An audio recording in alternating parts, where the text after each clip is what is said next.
Baba ngoku sibheka engingqini ba. Ewe bawo, siya engingqini ngoku, siya engingqini.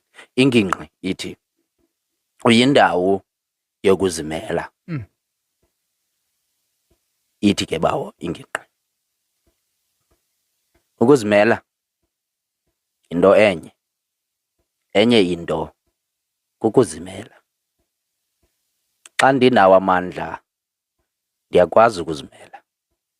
Xa kuphela amandla iyindawo yokuzimela.